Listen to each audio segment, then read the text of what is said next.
श्री शिवाय नमस्तुभ्यम दोस्तों, मेरे चैनल में आप सभी का स्वागत है। आज हम आप सभी को बैकुंठ चतुर्दशी की पूजा विधि शेयर करूंगी, जिसे हरिहरन मिलन के नाम से भी जाना जाता है। और हरिहरन शिव का मिलन इस दिन कराया जाता है। और क्या पूजा विधि है, किस प्रकार सरल पूजा विधि हम सभी करें। बैकुंठ चतुर्दशी कार्तिक मास की शुक्ल पक्ष की चतुर्दशी को बैकुंठ चतुर्दशी मनाया जाता है। इस दिन बहुत सारे लोग व्रत करते हैं। इस दिन भगवान श्री हरि और भगवान शिव की पूजन करने से बैकुंठ प्राप्त होता है। पूजा का समय रात्रि 12 बजे के बाद होता है। तो मैं आपको दिन की पूजा का सरल पूजा विधि शेयर कर रही हूँ। इस प्रकार से ही आप रात्रि में पूजन करें।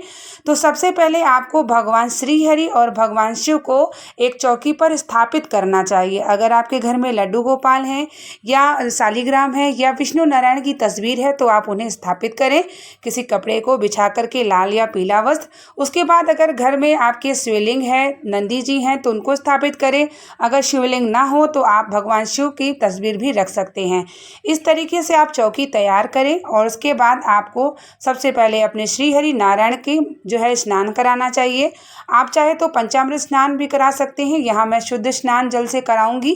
तो इस तरीके से आप लड्डू गोपाल को, शालिग्राम को, अगर आपके पास तस्वीर है तो आप उनको जल के माध्यम से छिड़काव करके उनको स्नान करा सकते हैं।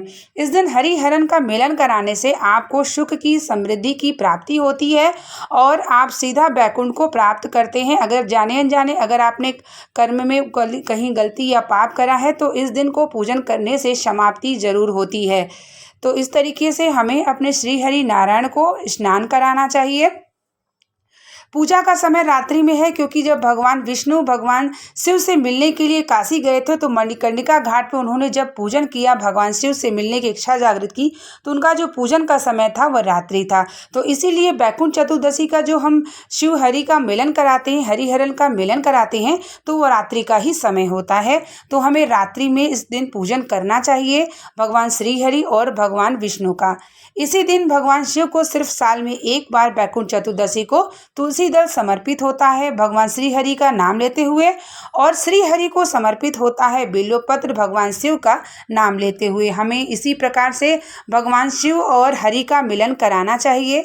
आप अगर भगवान श्री और विष्णु का मिलन कराते हैं रात्रि में और दीप दान करते हैं तो निश्चित भगवान शिव और हरि का आपके जीवन में सुखद प्राप्ति जरूर से जरूर होती है और आपके सारे दुख भी समाप्त होते हैं।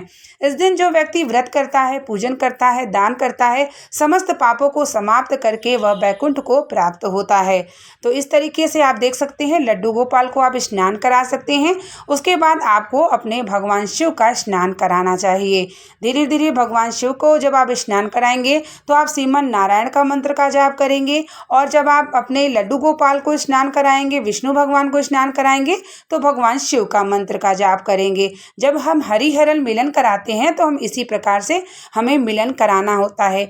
इस दिन एक दूसरे को जब आप कोई चीज़ समर्पित करते हैं तो भगवान शिव का मंत्र आप जब विष्णु भगवान को समर्पित करते हैं तो बोलेंगे, जब विष्णु भगवान को समर्पित शिव को समर्पित करेंगे तो विष्णु भगवान के मंत्र को जाप को बोलेंगे। इससे क्या होता है, मिलन हो जाता है भगवान श्री और विष्णु भगवान का।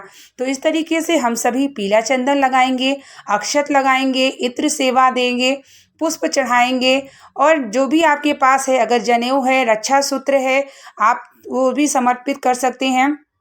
तो श्रद्धा भाव से आप विधि से करना है। तुलसी और बिल्वपत्र आपको जरूर रखना है पूजन में। पुष्प आप पीला पुष्प रख सकते हैं, अगर पीला पुष्प ना मिले तो आप सफ़ेद भी रख सकते हैं। आपको रोरी सिर्फ आपको विष्णु भगवान को लगाना है। भगवान शिव को रोरी नहीं चढ़ाई जाती है, न लगाई जाती है। और इस तरीके से अब आप देखिए कि बिल्वपत्र को मैं भगवान श्री हरि को समर्पित कर रही हूँ, भगवान शिव के मंत्र को जाप को करते हुए। यही शिव हरिहरन के मिलन का इसी तरीके से कराया जाता है। और फिर आपको तुलसी पत्ती समर्पित करनी है भगवान शिव को, भगवान श्री हरि के मंत्र को जाप के द्वारा। जो भी आपको मूल मंत्र स्मरण में हो आप उसे बोलते हुए भगवान श्री हरि का मिलन जरूर कराएं। इस दिन सभी को अपने घर के मंदिर में पूजन करते हैं तो यह मिलन जरूर कराना चाहिए। चाहिए। मान लीजिए आप व्रत नहीं भी करते हैं, अगर पूजन कर लेते हैं तो आपको फल जो है ज़रूर मिलता है जब आप श्री हरि और भगवान शिव का मिलन कराते हैं। बहुत सारे लोगों के मन में संशय होता है कि तुलसी जी भगवान शिव पर नहीं चढ़ती। ये बात सत्य है, लेकिन बैकुंठ चतुर्दशी के दिन ही भगवान शिव को तुलसी दल चढ़ाया जाता है, क्योंकि हरिहरन को मिलन कराया जाता है। अन्य दिनों में भगवान शिव को तुलसी नहीं चढ़ाई जाती है। भगवान श्री हरि और शालिग्राम को ही सिर्फ तुलसी समर्पित की जाती है। तो जो पूजा का समय है वह रात्रि में समय रहेगा। आप इसी विधि से रात्रि में पूजन करें और 14 दिए का दीपदान किया जाएगा। इस समय मैं एक ही दिया जला रही हूँ। 14 दिया आप आटे का या मिट्टी के पात्र का गोल बाती का दिया होना चाहिए, बाती होनी चाहिए। और आपको 14 दिया का विधान है, क्योंकि भगवान विष्णु जो है, भगवान श्री हरि जो है, भगवान शिव से जब मिलन के लिए पूजन किया था रात्रि में मणिकर्णिका घाट पे, तो 14 दीपदान का दिया जलाया था, माता लक्ष्मी से मंगाया था। तो इसीलिए तभी से नियम है कि 14 दिए का दीपदान अगर आप कर लेते हैं तो निश्चित ही भगवान श्री हरि की कृपा और भगवान शिव की कृपा अगर जो मिलन करा देता है, निश्चित ही भगवान शिव और नारायण का प्रिय बन जाता है। तो इस तरीके से धूप बत्ती, अगरबत्ती, उसके बाद आपको भगवान शिव का कोई स्तोत्र पढ़ सकते हैं, जैसे शिव चालीसा पढ़ सकते हैं, या श्री हरि का जो है आप इस दिन जो है सहस्त्र नाम पढ़ सकते हैं, विष्णु सहस्त्र नाम का पाठ कर सकते हैं, भगवान शिव का मंत्र जाप कर सकते हैं 1 माला, और 1 माला श्रीमन नारायण का मंत्र का जाप कर सकते हैं।